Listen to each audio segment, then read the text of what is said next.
Welcome to the final event in Cityforum's Intelligent Defence and Smart Power series for 2020.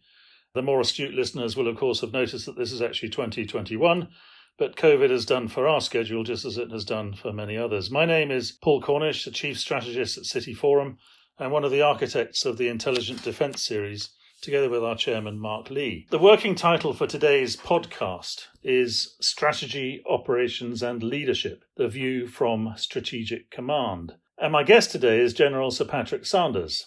General Sanders joined the British Army, the Royal Green Jackets, in 1986. As an infantry officer, he commanded at platoon, company, battalion, brigade and divisional level, including on operations in Northern Ireland, Kosovo, Bosnia, Iraq and Afghanistan. He's held a series of operational and strategic staff roles, including the policy-military advisor for the commander of coalition forces in Iraq, the UK Chief of Defence Staff's liaison officer to the US Chairman of the Joint Chiefs of Staff, and Assistant Chief of Defence Staff for Operations in the Ministry of Defence. He was the General Officer commanding the 3rd UK Division, and then commander of the UK Field Army. He was promoted to general in May 2019 and assumed the post of Commander Joint Forces Command, where he managed the organisation's move to Strategic Command, his command and the command that we're discussing today. General Patrick, a very warm welcome to Cityforum, and thank you very much for giving us your time today. Thanks, Paul. I'd like to begin our discussion, if I could, with a few words about UK defence spending and the defence budget more broadly.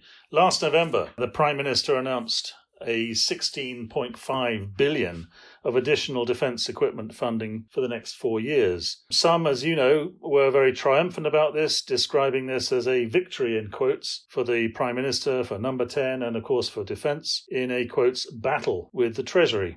Some were more sceptical, arguing that the sum, albeit very considerable, had to a large degree already been spent on equipment overspends and so on. A National Audit Office report published earlier this month also painted a fairly gloomy picture. But rather than turn this into a discussion of defence economics, and rather than try to anticipate the next spending review, I wonder instead whether we could talk in broader terms perhaps about the MOD's equipment vision, as I've called it here. What is the vision that the MOD would like to pursue in equipment, and why? Is it to be a matter of technology before tanks, or robots before recruits? And I'm referring here to a report that appeared in the Times newspaper last week on the 18th of January, suggesting that the army might be reduced by 10,000 or so troops in order to allow, quote, an increased focus on unmanned drones and vehicles. So we know that all of this costs money, but what I want to do in a sense is something very artificial, which is to put the money questions to one side and ask you, General, as the commander of the UK Strategic Command and a very highly placed senior officer in the UK Armed Forces, where the MOD, where our armed forces want to be going in the short and medium term in terms of equipment acquisition. Thanks, Paul, and thanks for the introduction. So I think the starting point is that what Defence is trying to achieve as part of the integrated review is to chart a direction of travel from an industrial age of platforms to an information age of systems. What do I mean by that? At the moment, our acquisition processes, our procurement capabilities tend to be very largely focused on what you could loosely describe as large lumps of metal, ships, aircraft, and tanks. And I'm exaggerating for effect. And whilst these hard power capabilities are going to remain important because they underpin deterrence, our ability to fight above the threshold, and allow us to compete below the threshold, they need to reflect some of the realities of the information age and the sort of technological advantages that our adversaries and opponents are pursuing, and to do really what my job is, which is to make sure that we can integrate and synchronize across all 5 of the operational warfighting domains. So I think it's fair to say that what we're looking for is capabilities that are perhaps more defined by software than by hardware, that are capable of integrating across all of the domains, that generate tempo, that are equally interoperable with allies, and can be exploited by other government departments as well. Now, that's going to be an incremental process because making that sort of shift is not easy. It also means that some of the capabilities that we've got, which will remain industrial age, probably need to use a term that the Chief of Defence Staff was using last year, to be sunset capabilities in order to allow us to get on to these sunrise capabilities. And that means we're going to have to take some risks. So that's the broad shift that defence is trying to make. We can't make it alone, nor should we, because a very big facet of what the government is trying to achieve, of course, is to develop sovereign capabilities, to invest in British defence industry, to make us competitive, to allow us to level up, and to be a competitive first world peer in terms of our competitiveness in industry as well. So the industrial element to this and our partners in industry are a crucial element of it. Thank you very much indeed. My first question or first response to that is, can you have both? Can you adapt your industrial age platforms in such a way that they can be in the information age of systems and so on? Can you have some sort of a blend of the two? Because I'm conscious, you also use the word incremental. It does seem to me that in terms of military innovation, it's very rare ever to find a clear moment, a clear break point where the old has gone and the new has come in. How do you manage that, what I think must be a process? I don't know how long it lasts, 5, 10, 15 years or perhaps even longer. So I don't think it ever finishes, because you're constantly going to be evolving, aren't you? And so your observation at the beginning, I think, is exactly what we need to be doing, which is we're not going to, there will be some capabilities that we just stop because they are at the end of the bath curve, that they're end of their useful life. And we're going to need to make some disinvestments in order to invest in what we think the future looks like. But it's also true that many of our platforms will be with us for some time. And so we need to make sure that we can upgrade those in a way that you describe, incrementally. And much of that is about software. So it's about laying over the networks. It's about connecting to a cloud architecture. It's about developing machine learning. It's about developing AI so we can move towards the aspirations that we have for more autonomous systems operating with fewer people. So yes, it's an incremental process, and we can't design. We could design now what we think the force needs to look like in 5 years' time, but the truth is we probably need to experiment towards it. And so there'll be a very large degree of research and development and experimentation involved in what we're doing for the next 2, 3, 4 years as well. That's really interesting. It does sound to me that we've always been, ever since software was invented, so to speak, armed forces have always been keen on using it in all sorts of, in as many ways as they can. But from what you're saying, it sounds as though software is becoming much more of a determinant of equipment development in a way. I think that has to be right. Gone are the days, and I know that my fellow chiefs think this way. I know that the Chief of the Air Staff thinks this way, where you perhaps select a particular plane or platform because of its performance in its environment.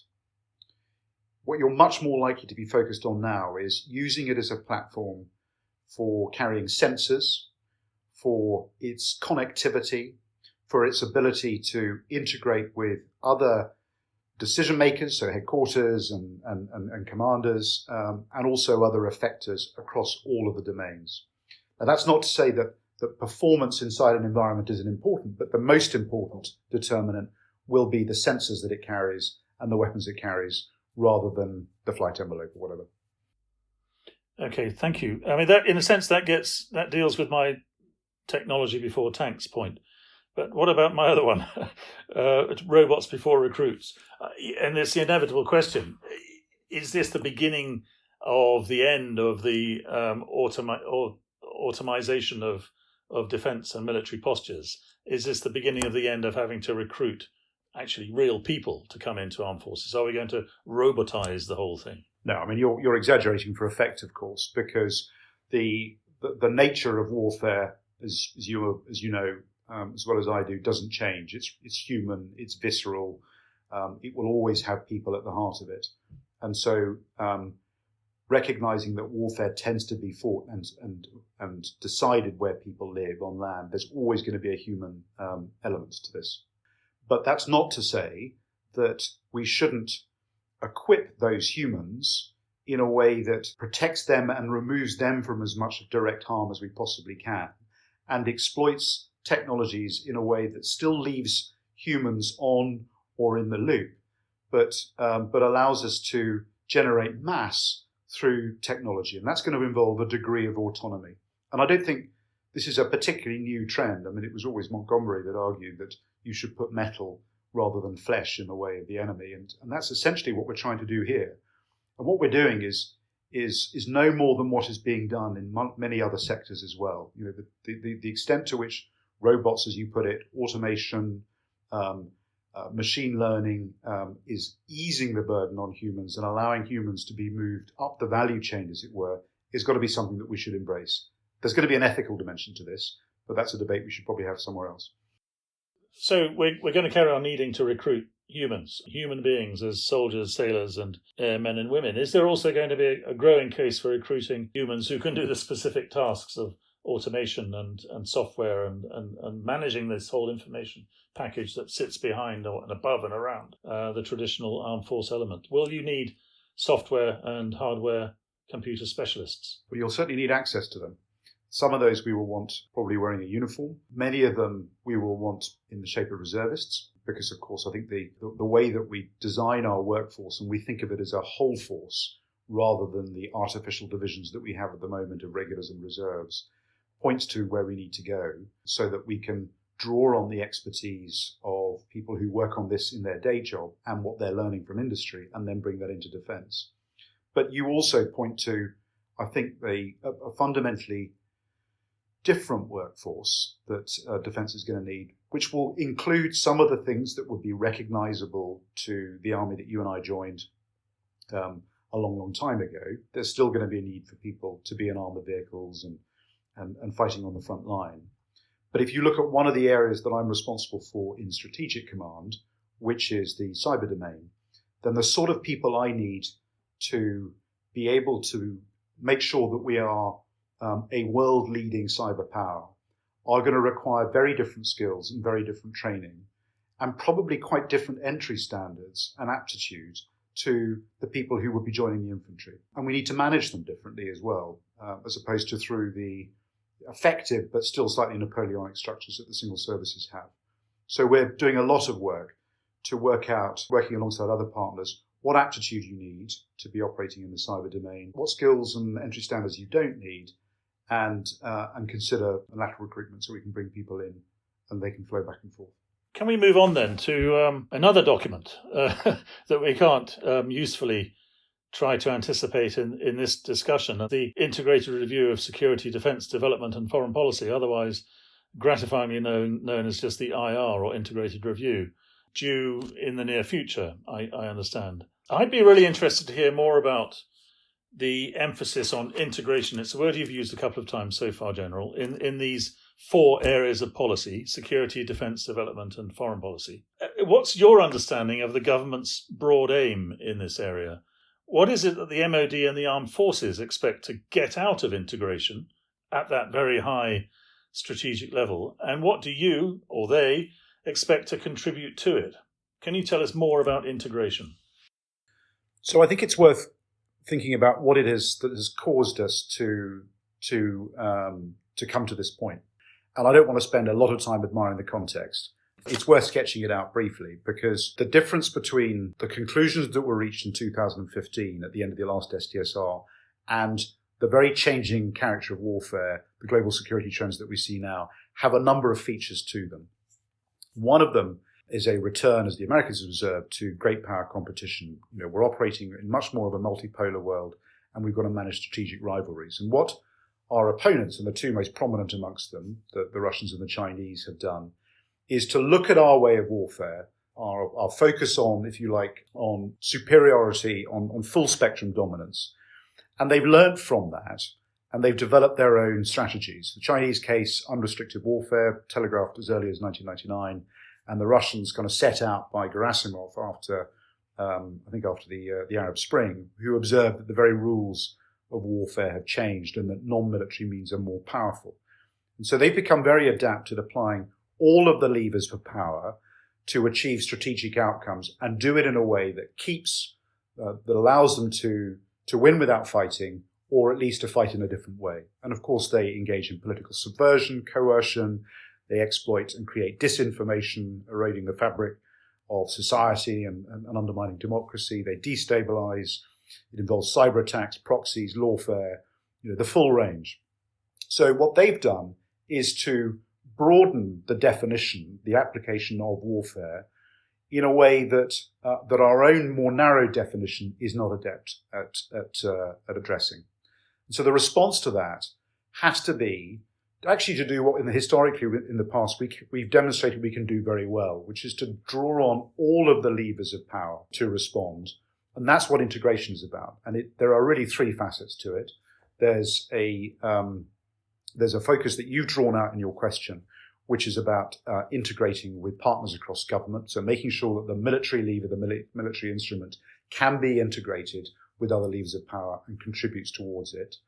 Then there is integration, and this isn't new, but remains as important as ever, which is integration with partners and with allies, of course, NATO being the most prominent.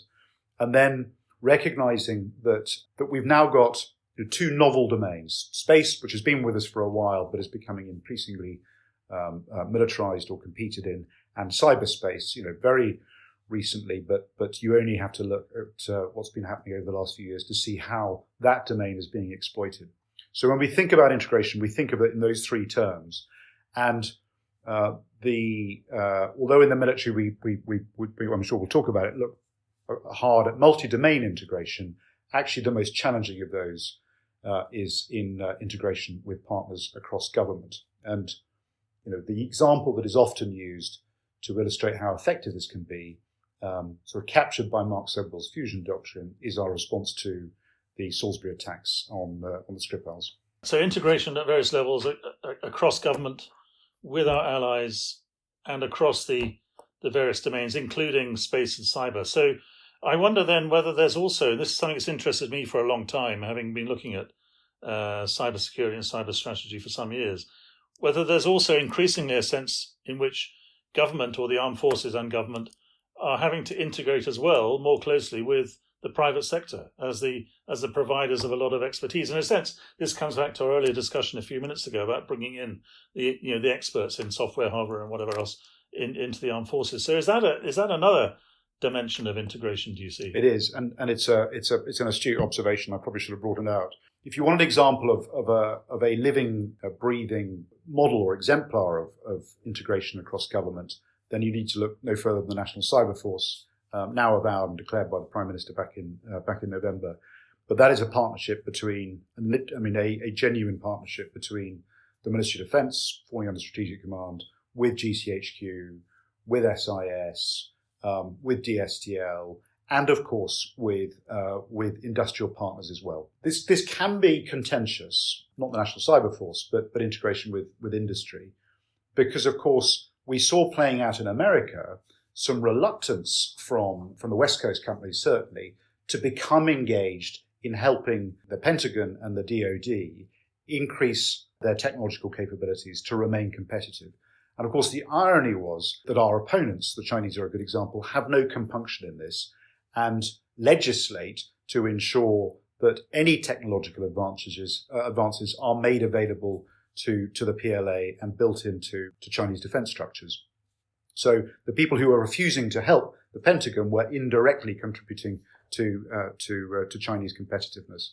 And that's not a debate that has played out particularly over here, but it's one that we've got to be alive to and kind of set out, have a debate, have a conversation about the ethics of what we're doing to make clear how what we do operates under ethical, under political, under legal frameworks that our opponents simply don't apply. If all levers of national power are to be gathered around, and if we're to be working with allies and with government departments, or rather integrating with allies across government and across the domains of conflict, then the obvious question arises in a way. I mean, this is a big organization. So who decides and who runs strategy? How's that going to happen? I mean, it looks as if it could be the most enormous committee managing not to decide on anything. I mean, you've got to kind of point to Laurie Freedom's work on this to sort of decipher how government begins to formulate grand strategy and then more focused strategy. And what we're confronted with, I don't think complexity in the international system and the security environment is anything particularly new, but it does feel notably complex at the moment. And what's clear is that we can't pick our next crisis. We can't pick our next war. We can't pick our next conflict. You've got to create the conditions in government that provides a sufficient geostrategic framework, a sufficient prioritization, a sufficient sense of where the UK, if it wants to remain a status quo power, needs to focus. And use that then to underpin and guide the prioritization and the machinery of policy making and strategizing in government.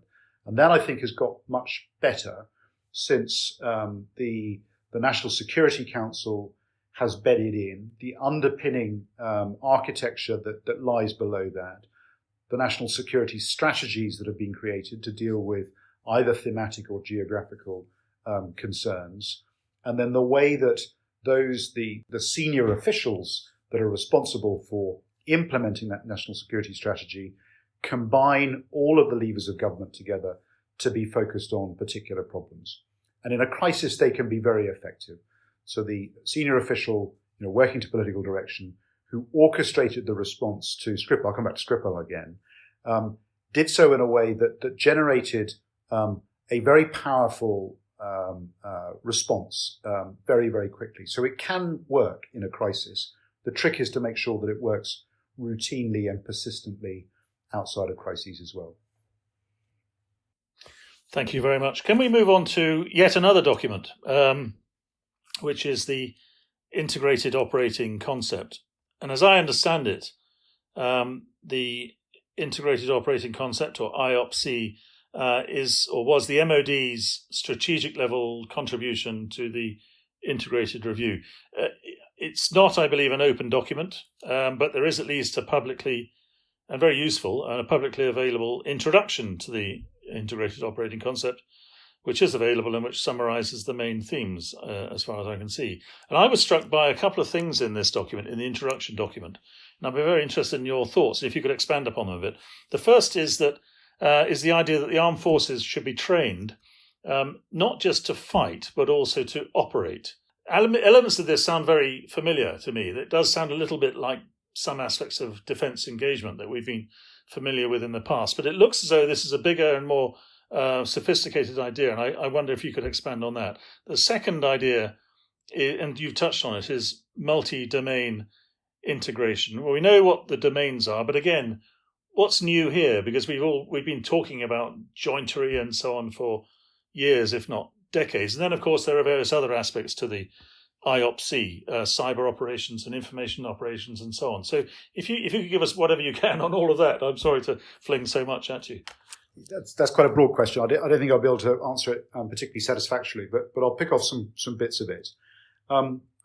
So the integrated operating concept wasn't the MOD's contribution to the IIR, but it absolutely shaped the contribution and the proposition that was made, because concepts, for those of us who are a bit techie about the armed forces and defence, concepts and doctrine matter because they guide not only how an army or how armed forces create capability and what capabilities they prioritise and get after, but also how they're going to operate and how they're going to fight. So that's why it matters. It provides the sheet music, if you like, and the doctrine for people to think about.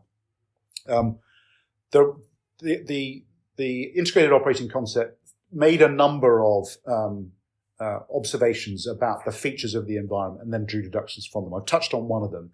I'll talk about the second one, which brings us to your distinction between operating and fighting. And for the reasons that I sort of described earlier on, we find ourselves in what has variously been described in a whole range of literature as hybrid operations, hybrid warfare, or a liminal zone, or sub-threshold, or the grey zone. And the point behind this sort of draws on Gerasimov's other observation, which is that wars are no longer declared, and that conflict, his words, I would use competition or confrontation, is eternal. They just have different phases and different manifestations. And so being able to operate like that means that your shaping operations can become decisive operations. So this means that simply holding your adversary's capabilities at risk, being prepared to respond in a way that traditional deterrence theory points out, really doesn't get us far enough. Essentially, if you're not competing, then you're not deterring, because you're allowing your enemy to begin to accrue advantage, to win without fighting, to achieve fait accompli strategies. And so you need a doctrine of persistence, of forward engagement. And so if we think about the traditional 4 C's of deterrence theory, comprehension, capability, credibility, and communication, you add a 5th C, which is that of competition. And so what the armed forces, I think, will find themselves being directed to do as a result of the IR when it comes, is to be much more competitive, to be deterring, contributing to deterrence through dynamic, persistent campaigning forward, which, yes, draws on some of the features of what we've been doing for, like defence engagement, but does it in a way that is quite singularly focused on the definition of national interests, works with allies and partners, and begins to push back against where our adversaries are achieving this advantage.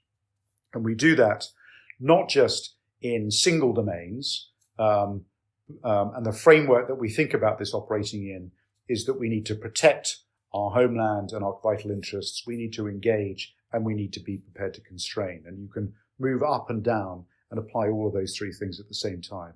But you also need to do it and be prepared to do it across all of the domains. What we mean by multi-domain integration, which is in some respects, an extension of jointery, in that the synthesization of the synthesis of effects across the 3 environments, the 3 traditional physical environments, accrues you the sort of advantage that we saw played out in air-land battle. But it's not far. That is not enough. And of course, the nature of the novel domains of space and cyberspace means that it's much more complex. So what you're trying to do in multi-domain integration isn't necessarily to use as many domains as possible when you're trying to achieve outcomes.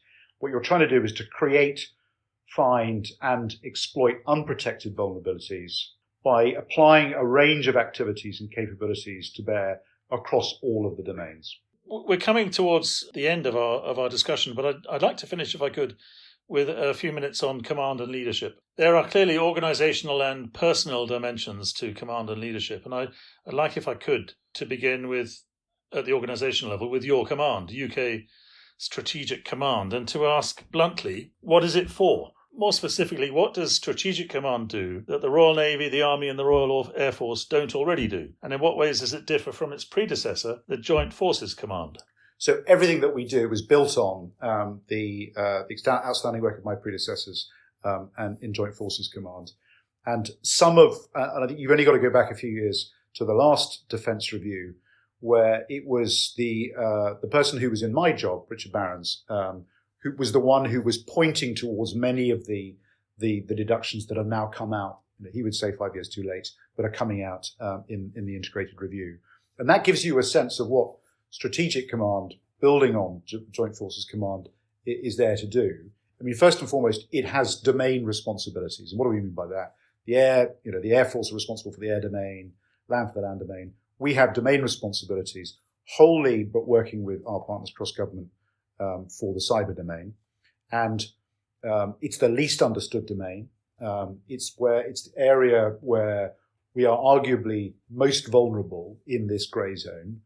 And so getting after, first and foremost, our defensive cyber capabilities, but also generating the ability to deliver offensive cyber operations is a core part of the role. So we do it for the cyber domain, and then we work in partnership with the Air Force in the space domain,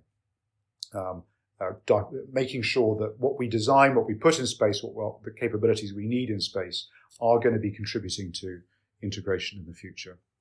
But we do a couple of other things as well, which are subtly different from what my predecessors did. Firstly, we are responsible for the capabilities that really allow us to compete in the way I was describing earlier on, more assertively in the sub-threshold. So that's defence intelligence, cyber, as I've mentioned.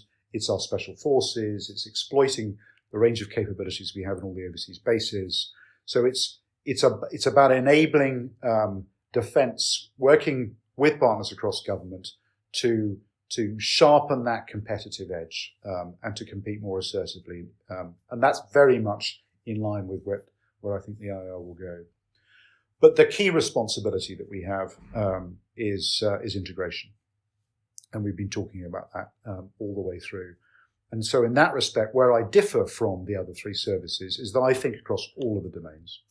I have to generate the capabilities, lay down the architecture, set the standards, provide the guiding mind for how we operate, and if necessary, fight across all of those domains. And we do that by really what lies at the heart of multi-domain integration, which is C4 ISR. So command and control, computers and communications, and intelligence, surveillance, target acquisition and reconnaissance systems. And that's my job to deliver. And so we provide the backbone for all of that. And we are, if you like, to use a cricketing metaphor, the bales that sit on top of the single service stumps. Thank you very much. And then finally, the personal dimension of command and leadership. General, you're a very senior military officer. So what is it that you are commanding and leading the men and women in the UK Armed Forces to do? And I appreciate this is a really enormous question. It amounts to, what is the purpose of UK defence? But I'm more interested today in what you tell those whom you command. What do you want them to do and why? And I know, for example, that you were the Queen's representative at the Sovereign's Parade at Sandhurst recently. So how do you enthuse and inspire the next generation of young officers? To be honest, I tend to work the other way around. So what I find is that I get much more inspired and enthused by, when I'm allowed to, and COVID isn't in the way, getting out and about across the command and seeing the remarkable blend, because this is what distinguishes strategic command. I don't have just soldiers or sailors or airmen. I have all three, and I have an incredibly talented pool of civil servants as well, half of whom are women. So I've got a very, very diverse group of people, and the richness of diverse thinking that we benefit from in strategic command is both challenging as a leader, but also incredibly inspiring. The short answer to your question about what do I tell, what would I have told the people, what did I tell people who are passing off the parade at Sandhurst, is in some respects what they are preparing themselves to do and the organisation that they will be joining is no different to the one that you and I joined.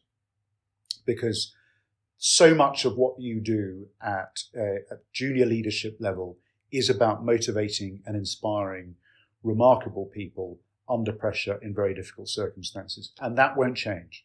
That will be a facet of military operations and military organizations for as long as we're around. And so those human qualities of leadership, the ability to inspire, to cohere, to direct a disciplined force towards a particular objective is as important now as it was. And so what they're taught at Sandhurst, at Dartmouth and Cranwell matters just as much. But where they have an opportunity as well is that increasingly from that generation, we need more specialists than we do generalists. So the specializations that they bring with them, the sort of STEM graduates that we would want to attract, the more diverse intake of people that we want to bring in, not just bottom up, but laterally as well, is really going to be the engine of transformation of defence. It's easy to say we're going to move from an joint industrial age to integrated in the information age, but my goodness, it's a big heave.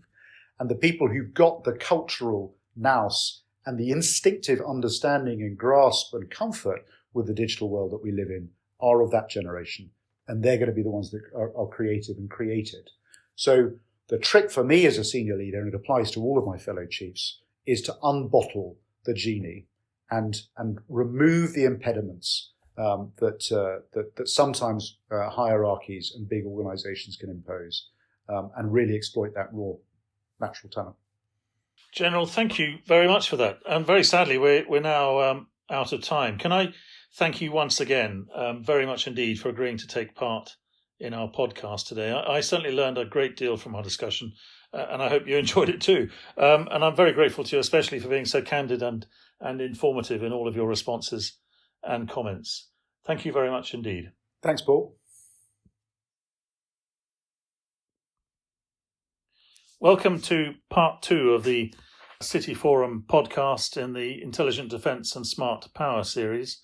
And the title for today's discussion is Strategy, Operations and Leadership, the View from Strategic Command. And I'm very delighted to introduce Julian Cracknell, the Managing Director of BAE Systems Applied Intelligence. This is a global cyber and digital solutions business that works across multiple sectors, including defence, national security, financial services and transport. Julian is a software engineer by background and sits on the BAE Executive Committee and will have some words following the earlier discussion that I had with General Sir Patrick Sanders. Julian, over to you. Thanks, Paul, and my thanks to General Sanders for his insight and clarity in that previous section.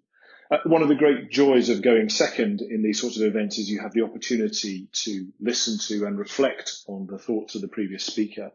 One of the great difficulties of going second is that you know that all of the things that you were planning to say have just been said far more eloquently than you could. So I'd like to confine my thoughts to 3 areas: technology, partnership and culture. From a technology point of view, I think General Sanders laid out some really clear areas where we collectively need to focus. And if I just work through some of those, so from a cyber point of view, in one of the previous podcasts, the Grey Zone podcast, I think in this series, there was a discussion around the fact that information has moved from being a means of battle to being a field of battle in its own right. And I think that the cyberspace really epitomizes that, and the need for fast-moving cyber defense, but also more offensive capabilities is something that will continue and become ever more important. And leading then into the broader area of information advantage, and whether that is the integration of sensors with effect systems and a better understanding of the environment that's being operated. And I think we'll continue. And General Sanders touched on the use of artificial intelligence, machine learning in that sort of environment. And clearly there are concerns and difficulties around the use of those sorts of technologies, particularly where they're not able to describe how they came to conclusions, how they make decisions. And that's clearly difficult in many military contexts. But it does offer the opportunity to provide information and clarity to commanders, a better ability to sift the vast array of information that they have and be able to focus on the areas that are critical.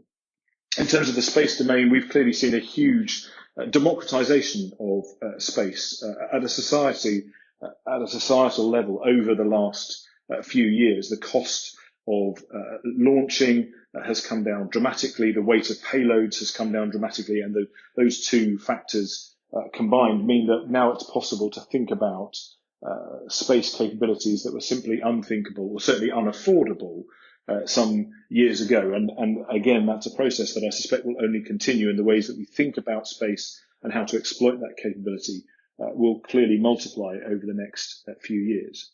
And General Sanders touched on a number of different ways of thinking about multi-domain integration. He talked about the integration of the different commands, including space and cyber.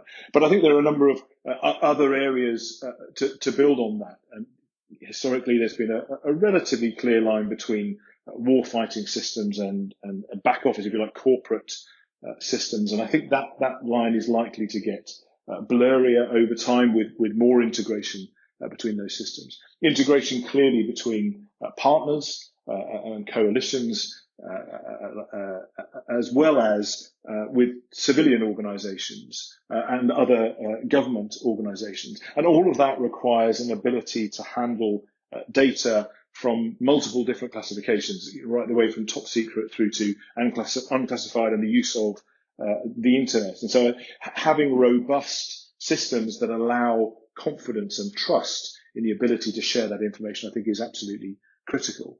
And finally, the integration across a mixed estate.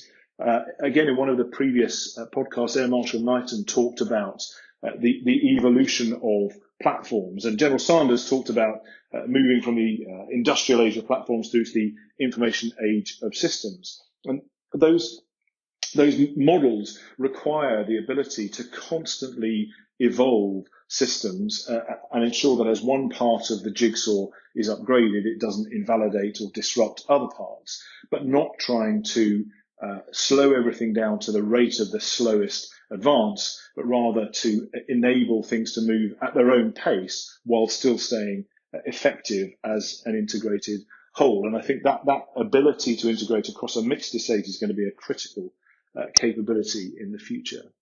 If I move on from there to partnership, and it was great to hear General Sanders' words about the importance of industry as a key partner in the development of military capability. And I think, we see that across a range of different scale of organizations, from SMEs all the way through to hyperscale organizations like Google and Amazon, with Prime sitting somewhere in the middle, often in some sort of integrating capacity. I thought the discussion about the reluctance of some organizations, West Coast organizations, to get involved in the defense endeavor, I thought was very interesting. And from an industry point of view, I think we see some of that in the other direction, with a reluctance at times to involve industry at the heart of some decision making. Although certainly in some spaces, I think in the cyberspace in particular, that boundaries has become much more porous and a much closer, very active working relationship. And I think that will almost certainly continue in the future. And I think that's really important if we're going to move at the pace and with the agility that's necessary in this space. General Sanders made a comment about if you're not competing, then you're not effective. And in the technology space, competing really is all about pace. And it's about moving quickly enough to stay current and indeed ahead of your adversaries, and making sure that you're able to exploit technology as quickly as possible. And that requires close working. And it really moves on to my final point around culture. And what I mean here really is about the relationship between, in particular, the customer and industry, in thinking about how we work together to work in an agile and pacey way. In some ways, the defence sector is somewhat behind some other sectors in terms of this evolution into agile way of working. And that offers us the advantage that we can look at what works in other sectors and build on top of that. And certainly my observation is that in working in an agile way, working with customers to develop systems in a very agile, fluid way, the technology really isn't the issue.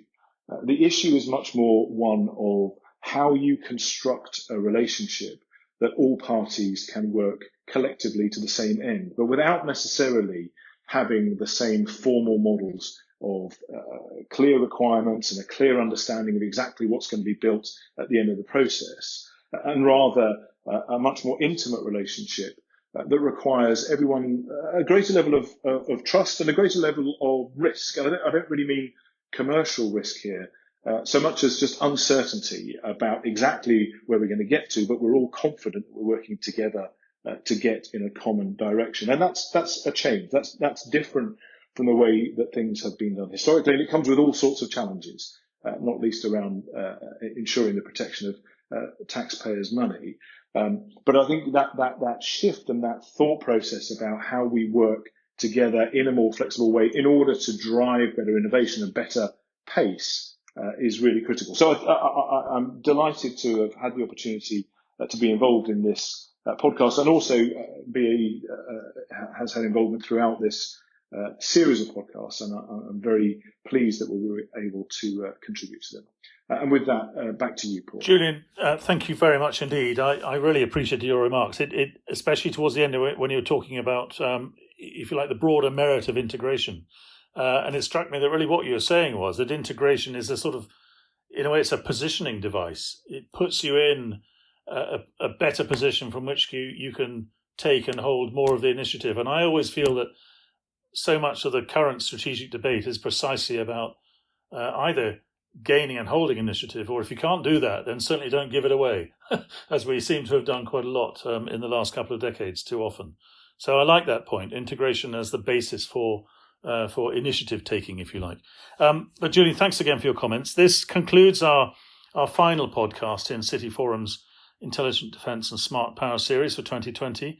And it's a good opportunity for me, on behalf of Cityforum, to thank you, Julian, and BAE Systems for your support for our defence work during the last year, and to say that we're looking forward very much to developing further activity in the Intelligent Defence and Smart Power series for 2021 and for the rest of time. And I should also add that, as in past years, a brief summary of Intelligent Defence 2020 will be available and published in due course. Thank you very much indeed.